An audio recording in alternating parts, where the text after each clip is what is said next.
In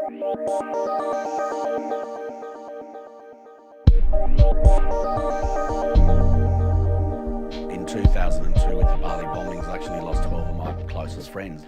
And it was my entire rugby team from Hong Kong, all just gone in one senseless act of carnage in Bali. We set up a foundation in Hong Kong and we were able to provide quite a substantial amount of money for the widows and orphans of those who had been lost. What I found from that experience was that I was actually able to use my skills and my experience that I'd gained over the course of my career as a finance lawyer with major global firms, and then 10 years in investment banking in Hong Kong, to make a difference to other people's lives and to do something that I felt strongly about.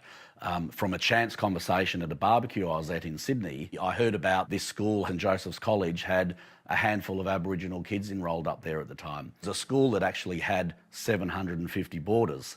So I saw the capacity for that number of Indigenous boarders at the school to be quite substantially increased. Well, I then spent the next 5 years of my life actually raising the money and running that fund. And we've now raised $6 million for that fund.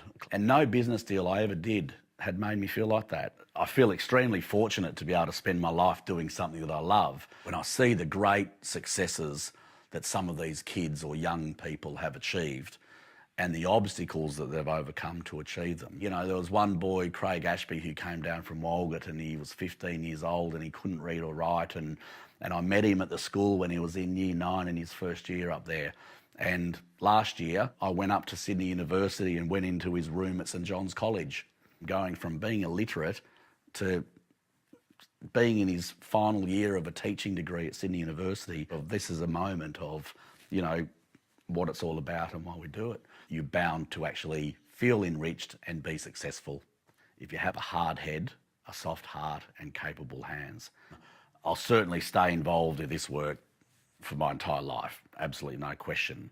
But I'm sure there's more around the corner. I'm sure there's a lot more around the corner. I don't really know what it is yet. We'll wait and see when the time comes.